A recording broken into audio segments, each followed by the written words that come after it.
And beginning our show today, summer in Nebraska is known for its hot and dry weather. And for many weeks this year, that's definitely been the case, with the western part of the state being the most affected. Market Journal's Maddie McIntosh spoke with Extension Cattle Management Specialist Karla Wilke to find out what producers can do to conserve grass and keep their cows fed during these dry spells. The hot summer weather can take a toll on the grasses of the Great Plains. On top of that, grazing cattle can further deplete resources in the pastures and rangelands. Karla Wilke, a cow-calf stocker management specialist with Nebraska Extension, provides several options for producers to help conserve their grasses during dry periods. If we provide protein supplement on poor quality forage that's starting to lose a lot of its value because of the hot, dry conditions, then actually supplying a protein supplement actually has the opposite effect on what we're trying to do there, because a lot of times producers feel like they can stretch their forage by providing the cow some supplement. But that protein supplement will just allow the bacteria in the rumen to do a better job of digesting poor quality forage, which will actually cause them to eat more.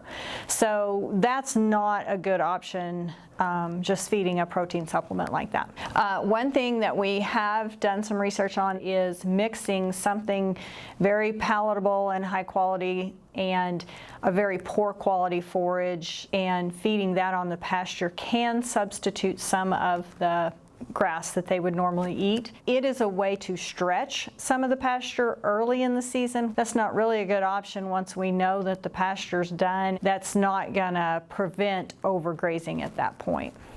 For cow-calf pairs, it's important to consider where they are in the weaning process.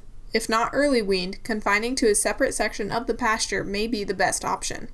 Early weaning can certainly be an option for drought conditions. It can allow the producers to do a couple of things with the cows. Once the lactation has ceased, then the cow has a much lesser nutrient requirements. So it may allow the producer to put the dry cow back out on the forage, but not the calf. And the calf, as at this point in time, if it's a March-born calf or earlier, is certainly starting to eat. You know, a couple options there. You can wean the calves and then put calves back out on grass, or wean them and put the cows back out. So separate units will consume less, and so that's certainly an option. You could just early wean and leave everything confined, and you could limit feed the cow, which just simply means that we're going to formulate a diet that meets all of her nutrient requirements, but that we limit how much actual feed she's fed. The breeding season is another factor producers need to take into account. If there is limited availability of grass, the success rate of conception may be lower than other times of the year. There are a lot of producers in Nebraska who have shifted to more of a later spring calving, which might be late April through May.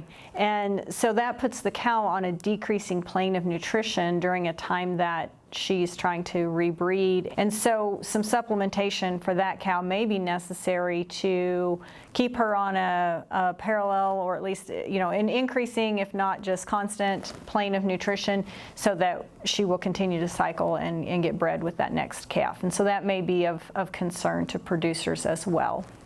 Reporting for Market Journal, I'm Maddie McIntosh.